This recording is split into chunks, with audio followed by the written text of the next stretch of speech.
Halo, perkenalkan nama aku Ladiva Pinka Andrea, mahasiswa Fakultas Kedokteran Hewan Universitas Udayana dengan NIM 22095111106 kelas A. Hari ini saya akan mempresentasikan tugas workshop cara penanganan kelahiran anak babi dalam mata kuliah manajemen babi. Hari ini akan ada 3 topik pembahasan, yaitu penanganan induk bunting babi, proses kelahiran induk bunting babi, dan yang terakhir penanganan anak babi yang baru lahir. Baik, saya akan menjelaskan pendahuluan mengenai penanganan induk bunting sebelum melahirkan. Perlu diketahui, lama kebuntingan induk babi kira-kira selama 114 hari atau 3 bulan 3 minggu 3 hari.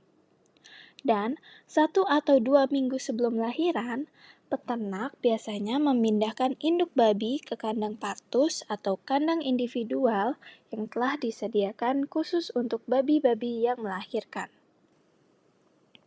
Perlu diperhatikan, kandang harus dibersihkan dan didisinfeksi dan dilakukan observasi pengamatan terhadap perubahan fisiologis dari induk bunting.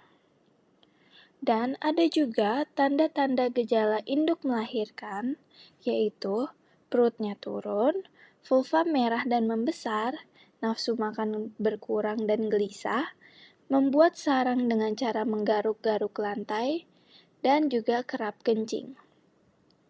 Jika babi sudah menunjukkan gejala-gejala tersebut, peternak sudah harus standby untuk penanganan proses kelahiran.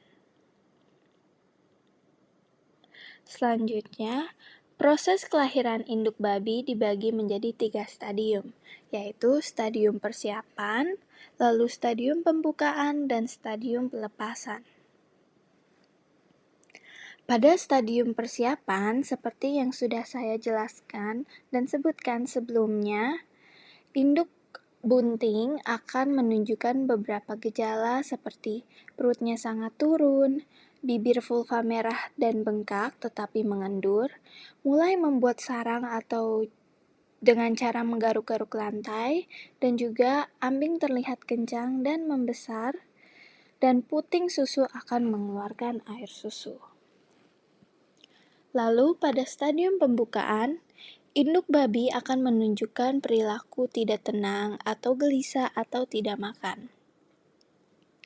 Dan juga kaki sering dientak-entak dan juga kerap kencing. Dan pada stadium pembukaan, akibat kontraksi rahim, janin mencapai letak yang tepat.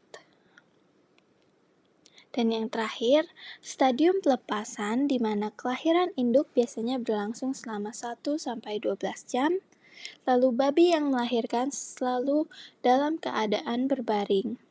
Setelah melahirkan, induk diistirahatkan untuk mencegah rahim ikut keluar dan dipastikan plasenta jangan sampai termakan oleh induk.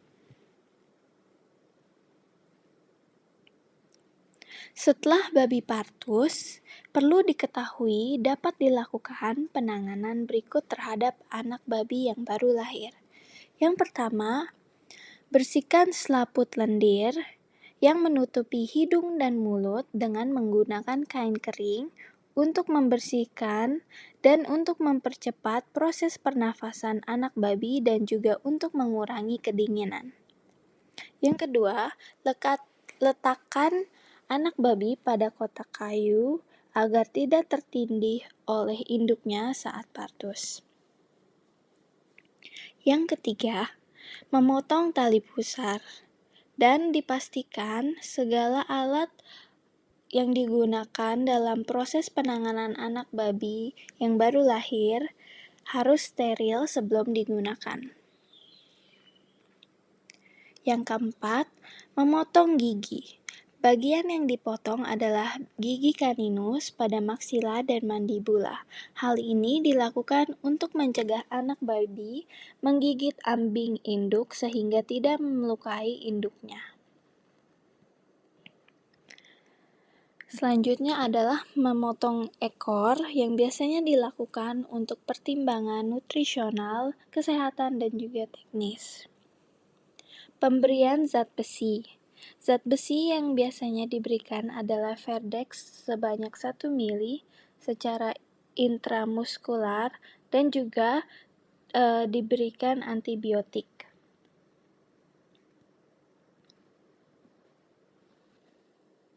Penanganan berikutnya adalah seperti melakukan penimbangan berat badan pada anak babi, lalu juga mendapatkan kolostrum, lalu juga berikan tanda atau nomor yang setelah 24 jam setelah lahir, dan juga kastrasi dan kebiri anak babi yang jantan yang bibitnya mungkin tidak akan digunakan.